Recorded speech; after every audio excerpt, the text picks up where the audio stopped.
Sallim wa barik wa karim ala sayyidina wa habibina wa syafi'ina wa imamuna wa qudwatuna wa qiblatuna sayyiduna Muhammadin wa ala alihi wa ashabihi ajma'in, amma ba'du. Fa ya ibadallah, usikum wa nafsi bittaqwallah. Faqala Allah Ta'ala fi kitabihil karim wa huwal asdaqul qailin. A'udzu billahi samii'il 'aliim minasy syaithaanir rajiim. Bismillahirrahmanirrahim. Qul innama umirtu an a'budullaha wa la usyrika bihi ilaihi ad'u wa ilaihil ma'ab. Shadaqallahul 'azim. Ma'syarul muslimin, jamaah salat Jumat rahimahumullah. Marilah sama-sama kita senantiasa meningkatkan kualitas iman dan takwa kita kepada Allah Subhanahu wa taala. Takwa yaitu menjalankan semua perintah Allah, dan takwa jualah yang menjauhi segala larangan yang telah dilarang oleh Allah Subhanahu wa taala. Ma'syarul muslimin, jamaah salat Jumat rahimahumullah.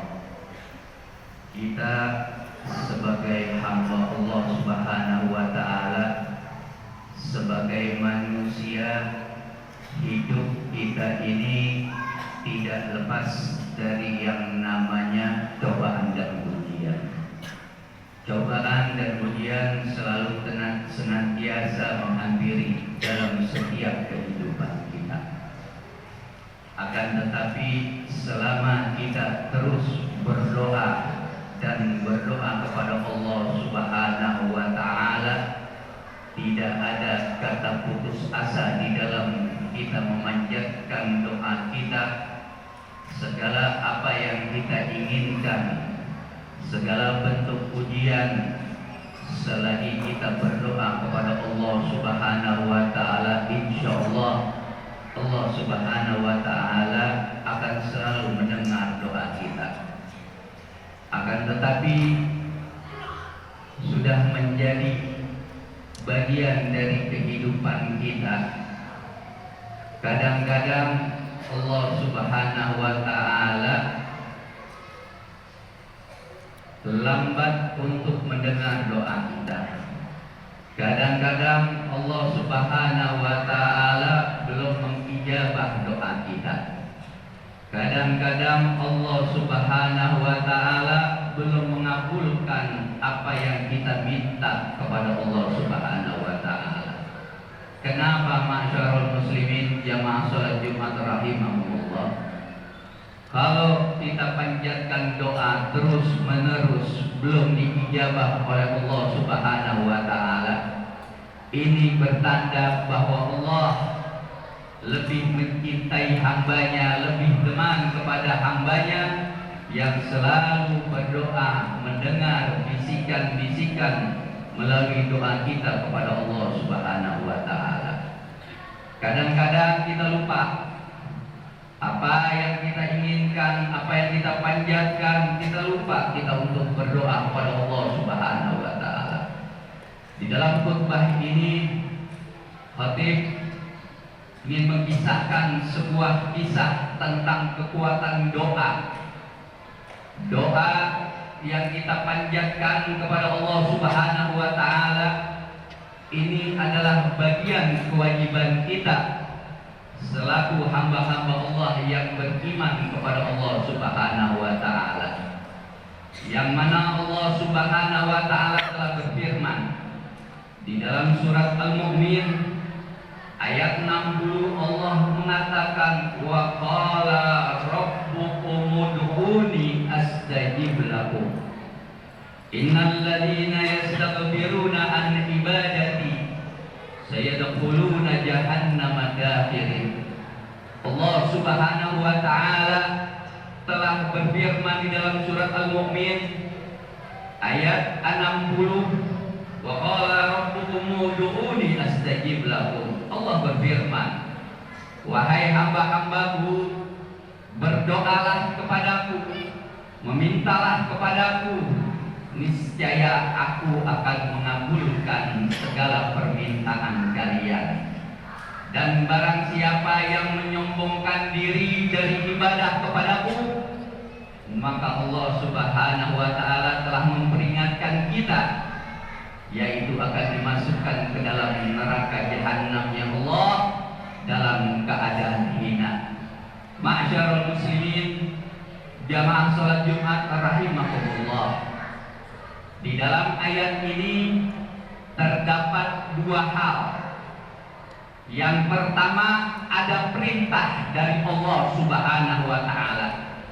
Perintah kepada siapa? Perintah kepada hambanya. Ud'uni astajib lakum. Allah Subhanahu wa ta'ala mengatakan, berdoalah kepadaku, bahwa niscaya aku akan mengabulkan doa kalian.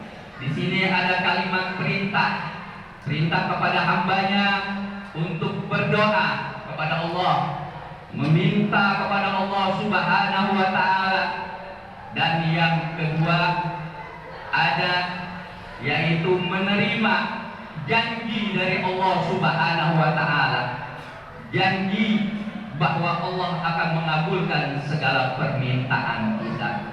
Ma'syarul muslimin, jamaah salat Jumat rahimakumullah.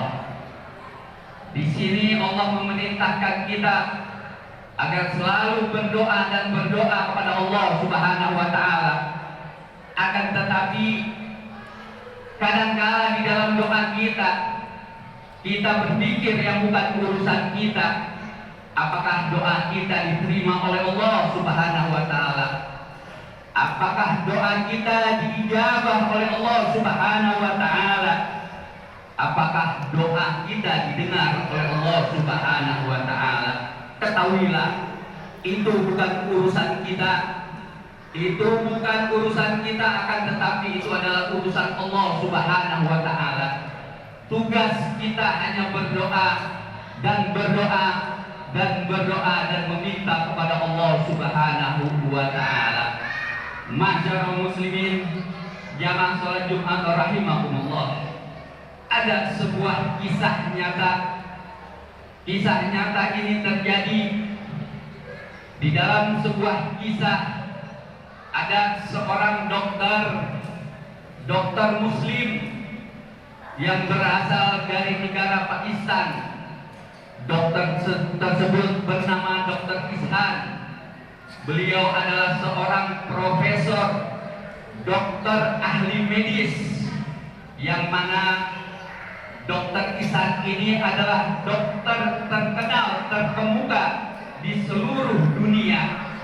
Pada suatu hari, dokter tersebut ditugaskan oleh negaranya untuk menghadiri pertemuan, untuk menghadiri rapat dokter sedunia yang terletak di negara India. Tatkala pada waktu itu Dr. Ihsan lagi bertugas di sebuah kota kecil, di sebuah desa kecil. Tatkala diperintahkan untuk menghadiri konferensi dokter sedunia, bergegaslah Dr. Ihsan melanjutkan perjalanan dengan menaiki sebuah pesawat terbang dengan tujuan untuk sampai ke tempat tujuan tersebut. Tatkala Dr. Ihsan menaiki pesawat, 1 jam lamanya di atas pesawat, yang tadinya cuaca yang begitu bagus, cuaca yang begitu cerah, tiba-tiba berubah. Cuaca tersebut turun hujan yang begitu deras, sampai datang informasi pesawat tersebut tidak dapat melanjutkan perjalanan. Dan tiba-tiba atas kehendak Allah, pesawat tersebut mengalami kerusakan di bagian sayap pesawat, yang mengharuskan pesawat tersebut landing di tempat atau kota terkecil. Ma'syarul muslimin, jamaah salat Jumat rahimakumullah. Tatkala pada waktu itu Dr. Ihsan marah dan bertanya kepada bagian informasi apa solusinya. Lalu bagian informasi menjawab, kalau dokter ingin menunggu akan ada pesawat selanjutnya kurang lebih 15 sampai 16 jam akan datang pesawat selanjutnya, sedangkan tujuan kota dokter kurang lebih 3 atau 4 jam melalui perjalanan darat. Tanpa mikir panjang, Dokter Ihsan melanjutkan perjalanan dengan sebuah kendaraan, menyewa mobil, lalu naik sebuah mobil, dilanjutkan perjalanan tersebut. Ma'syarul muslimin, jamaah salat Jumat rahimakumullah, tatkala di dalam perjalanan yang tadinya cuaca yang begitu bagus, tiba-tiba turun hujan yang begitu lebat, hujan yang begitu deras, yang siang hari pada waktu itu berubah seketika seperti malam hari yang gelap gulita, sampai akhirnya Dokter Ihsan tanpa disadari keluar dari jalur tol dan tersesat dan terdampar di sebuah kota atau desa terkecil, dan dilihat di pinggiran kota tersebut terdapat sebuah rumah atau sebuah gubuk yang sudah jelek. Ternyata Dokter Ihsan berhenti dan dihampiri rumah tersebut dalam keadaan kebingungan. Ma'syarul muslimin, jamaah salat Jumat rahimakumullah, diketuklah pintu tersebut dengan mengucapkan salam, assalamualaikum.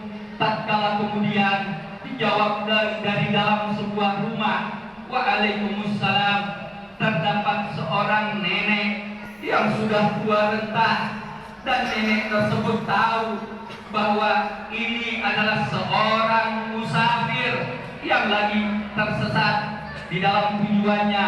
Lalu nenek tersebut mempersilahkan masuk, dan nenek tersebut seraya berkata, silakan masuk, dan saya tahu Anda adalah seorang musafir yang sedang berpergian dan Anda dalam keadaan lapar.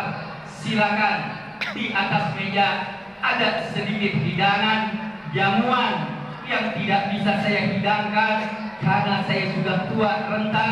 Silakan Anda untuk makan makanan yang ada di atas meja ala kadarnya. Ma'syarul muslimin, jamaah salat Jumat rahimakumullah. Lalu Dokter Ihsan menghantap, lalu Dokter Ihsan memakan makanan yang telah disediakan oleh nenek tersebut, sembari nenek itu sholat. Dan di dalam ibadah tersebut, di dalam sholat tersebut, tujuan pandangan Dokter Ihsan tertarik kepada nenek tersebut, sembari melihat selesai sholat tersebut, nenek tersebut mengangkat tangannya berdoa, dan dengan seketika di samping nenek tersebut terdapat seorang anak kecil, bayi kecil. Selesai nenek tersebut berdoa, mengangkat tangannya, lalu nenek tersebut dengan berdoa sembari menggerakkan anak tersebut yang terdapat di sebuah ayunan, berdoa menggerakkan kembali. Berkali-kali nenek tersebut berdoa menggerakkan anak tersebut sampai selesai. Dokter Ihsan makan apa yang dihidangkan oleh nenek tersebut, dan nenek tersebut selesai berdoa kepada Allah Subhanahu wa taala. Lalu ma'syarul muslimin, jamaah salat Jumat rahimakumullah, di sini ada hal yang menarik. Selesai Dokter Ihsan menyantap makanan yang telah dihidangkan, lalu Dokter Ihsan bertanya kepada nenek tersebut, wahai nenekku, wahai nenek tua, aku ingin bertanya sesuatu kepada engkau. Setelah engkau selesai sholat dan engkau berdoa, sembari kau berdoa kau menggerakkan, sembari kau berdoa kau menggerakkan ayunan tersebut, siapa gerangan anak kecil ini? Lalu nenek tersebut mengatakan, ya, dia adalah cucuku. Kedua orang tuanya telah meninggal dunia, dan semenjak lahir seluruh anggota tubuhnya tidak bisa digerakkan. Dan aku bertanya kepada dokter yang ada di sekitar kampungku ini, dan masyarakat pun mengatakan hanya ada satu dokter yang dapat menyembuhkan cucuku tersebut. Aku tidak mampu untuk datang ke itu dokter. Aku tidak mampu dan aku tidak punya biaya untuk berobat kepada itu dokter. Tapi hanya ada satu dokter yang dapat mengobati cucuku tersebut. Lalu sekitar masyarakat tersebut mengatakan kepada nenek tersebut bahwa dokter itu adalah dokter Ishan. Subhanallah, dengan seizin Allah Subhanahu wa taala, dengan kekuatan doa, tahun demi tahun nenek ini bermunajat kepada Allah. Allah Subhanahu wa taala yang mendatangkan dokter Ishan kepada nenek tersebut. Ma'syarul muslimin, jamaah salat Jumat rahimahumullah. Oleh sebab itu, marilah kita jangan pernah bosan untuk terus dan terus berdoa kepada Allah Subhanahu wa taala. Karena Amirul Mukminin Sayyidina Abu Bakar, Sayyidina Umar, Sayyidina Utsman, Sayyidina Ali karamallahu wajha, beliau mengatakan orang yang diberikan taufik oleh Allah Subhanahu wa taala yaitu aktsar doa, orang yang banyak hidupnya untuk selalu berdoa dan berdoa kepada Allah Subhanahu wa taala. Semoga kita selalu diberikan taufik oleh Allah Subhanahu wa taala, selalu berdoa dan bermunajat kepada Allah Subhanahu wa taala. Inna ahsanul kalam wa huwal kalamul malikul a'la. A'udzu billahi minasyaitonir rajim. Bismillahirrahmanirrahim. Wal 'asri innal insana lafi khusrin illa alladziina aamanu wa 'amilus solihati wa tawassaw bil haqqi wa tawassaw bis sabr. Barakallahu li wa lakum.